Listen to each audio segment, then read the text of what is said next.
his crew with care, supporting each man on the top of the tide, with a finger entwined in his hair. Just a place for a Snark. I've said it twice. That alone should encourage the crew. Just a place for a Snark. I have said it thrice. What I tell you 3 times is true. The crew was complete. It included a boots, a maker of bonnets and hoods, a barrister brought to arrange their disputes, and a broker to value their goods. A billiard marker whose skill was immense might perhaps have won more than his share. But a banker engaged at enormous expense had the whole of their cash in his care. There was also a beaver who paced on the deck, or would sit making lace in the bow, and had often, the bellman said, saved them from wreck, though none of the sailors knew how. There was one who was famed for the number of things he forgot when he entered the ship. His umbrella, his watch, all his jewels, and rings, and the clothes he had brought for the trip. He had 42 boxes, all carefully packed, with his name painted clearly on each. But since he omitted to mention the fact, they were all left behind on the beach. The loss of his clothes hardly mattered because he had 7 coats on when he came, with 3 pairs of boots. But the worst of it was, he had wholly forgotten his name. He would answer to, hi, or any loud cry, such as, fry me, or fritter my wig, to, whatchamacallit, or, what was his name? But especially Thingamajig. While for those who preferred a more forcible word, he had different names from these. His intimate friends called him Candlelit, and his enemies toasted cheese. His form is ungainly, His intellect small, so the bellman would often remark. But his courage is perfect, and that, after all, is a thing one needs with a Snark. He would joke with hyenas, returning their stare with an impudent wag of the head, and he once went a walk paw in paw with a bear. Just to keep up its spirits! He said. He came as a baker, but owned when too late. and it drove the poor bellman half mad. He could only bake fried cake, for which, I may state, no materials were to be had. The last of the crew needs a special remark, though he looked an incredible dunce. He had just one idea, but that one being Snark! the good bellman engaged him at once. He came as a butcher, but gravely declared when the ship had been sailing a week, he could only kill beavers. The bellman looked scared and was almost too frightened to speak. But at length he explained in a tremulous tone there was only one beaver on board, and that was a tame one he had of his own, whose death would be deeply deplored. The beaver, who happened to hear the remark, protested with tears in his eyes. That's not even the rapture of hunting a Snark could atone for that dismal surprise. He strongly suggested the butcher should be conveyed in a separate ship. But the bellman declared that would never agree with the plans he had made for the trip. Navigation is always a difficult art with only one ship and one bell, and he feared he must really decline on his part, undertaking another as well. The beaver's best course was, no doubt, to procure a second-hand dagger-proof coat. So the baker advised it, and next to its shore, its life in some office of note. This the banker suggested and offered for hire on moderate terms or for sale. 2 excellent policies. One against fire, and one against damage from hail. Yet still ever after that sorrowful day, whenever the butcher was by, the beaver kept looking the opposite way and appeared unaccountably shy. Fit the second, the bellman's speech. The bellman himself they praise to the sky. Such a carriage! Such ease! Such grace! Such solemnity, too! One could see he was wise the moment one looked in his face. This was charming, no doubt, but they shortly found out that the captain they trusted so well had only one notion for crossing the ocean, and that was to tingle his bell. He was thoughtful and grave, but the orders he gave were enough to bewilder the crew. when he cried, "Steer to starboard! Oh, but keep her at larboard!" What on earth was a helmsman to do?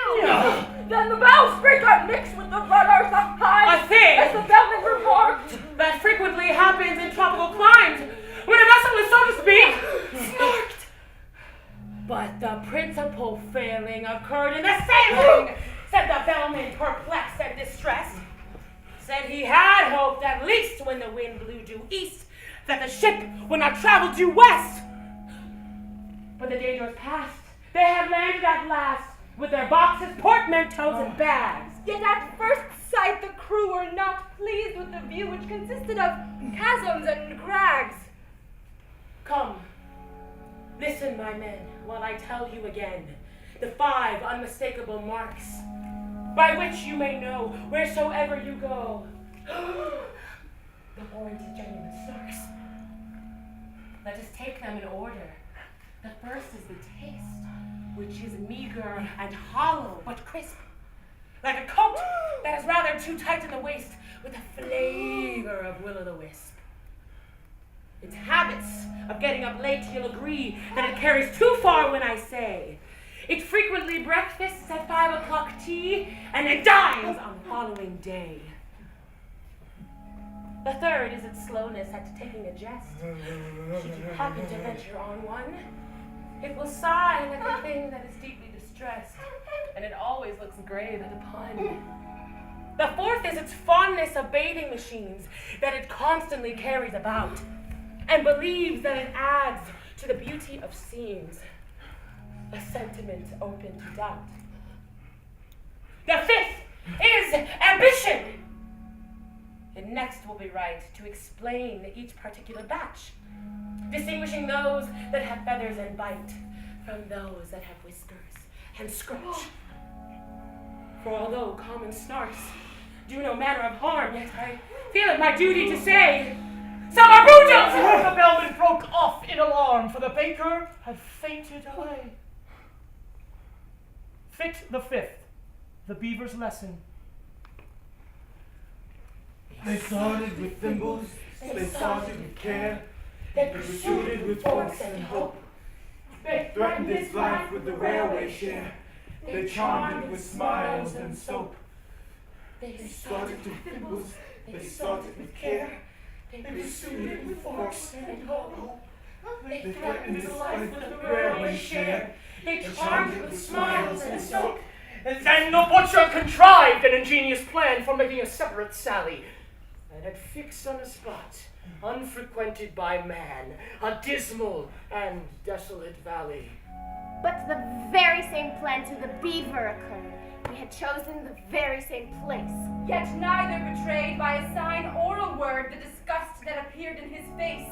Each thought he was thinking of nothing but Snark! and the glorious work of the day, and each tried to pretend that he did not remark that the other was going that way. But the valley grew narrow and narrower still, and the evening got darker and colder, till merely from nervousness, not from goodwill, they marched along shoulder to shoulder. Then shrill and high at the shuddering sky, they knew that some danger was near. The beaver turned pale to the tip of its tail, and even the butcher felt queer. He thought of his childhood left far behind, that blissful and innocent state. The sound so exactly recalled to his mind a pencil that squeaks on a slate. "'Tis the voice of the Jub-Jub!" He suddenly cried, this man that they used to call dunce, As the bellman would tell you, he uttered with pride. I have uttered that sentiment once. Since the song of the Jub-Jub King Count, I entreat you will find I have told it you twice. 'Tis the note of the Jub-Jub. The proof is complete, if only I've uttered it thrice. In his genial way, he proceeded to say, forgetting all laws of propriety, and that giving instruction without introduction would have caused quite a thrill in society. As to temper, the Jub-Jub's a desperate bird, since it lives in perpetual passion. Its taste in costume is entirely absurd. It is ages ahead of the fashion, but it knows any friend it has met once before. It never will look at a bribe, and in charity meetings, it stands at the door and collects, though it does not subscribe. Its flavor, when cooked, is more exquisite far than mutton or oysters or eggs. Some think it keeps best in an ivory jar, and some in mahogany kegs. You boil it in sawdust. You salt it in glue. You condense it with locusts and tape, still keeping one principal object in view, to preserve its symmetrical shape. For the bellman would gladly have talked till next day, but he felt that the lesson must end, and he wept with delight in attempting to say he considered the beaver his friend. Fit the 7th, the banker's fate. They started with thimbles, they started with care. They pursued it with forks and hope. They threatened its life with the railway share. They charmed it with smiles and soap. Then the banker, inspired with a courage so new it was matter for general remark, rushed madly ahead and was lost to their view in his zeal to discover the Snark. But while he was seeking with thimbles and care, Bandersnatch swiftly drew nigh and grabbed at the banker, who shrieked in despair, for he knew it was useless to fly. He offered large discount. He offered a check to bearer for £7.10.